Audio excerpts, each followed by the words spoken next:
Welcome to the third of 6 presentations, which enable parents to make an effective change in shaping how RE and RSE will be taught in schools.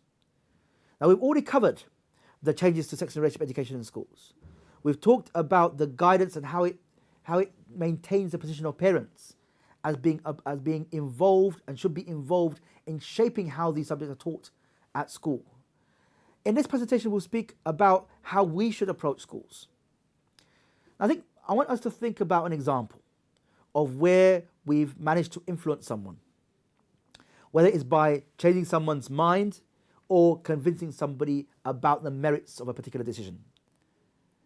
Now, what were the key factors in influencing their decision and convincing them that what we put forward is something that they should take into account? Now, I think there's 2 key factors we need to understand or we need to keep in mind when we approach schools. One is most of the time, it's not really what you say, although that does matter. But what counts more is how you say it. Now, remember, we're trying to aim for positive engagement with our children's schools. And we want to avoid conflict at all costs. That means we need to thank schools, because schools do an excellent job with our children. They educate our children and they support our children to be better people. And so I think it's something that we need to keep that in mind and thank schools for that role that they play, that pivotal role they play in our children's lives.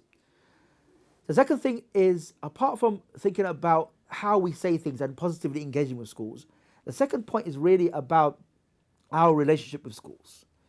And I think it's very important that we invest in building strong and positive relationships with our children's schools. And that's whether that's by becoming a governor in a school or just volunteering at our children's schools. The better the relationship that we have with our children's schools, the more positive your relationship will be, the more your views will be listened to by the school.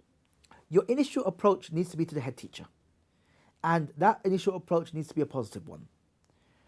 You are a parent of a child at school, and you are concerned about some of the changes that will happen to relationship education and relationship and sex education in schools. And you've heard a lot in the news, you've heard a lot from other people, and you want to understand a bit more about what the school's plans are for teaching this subject from September 2020.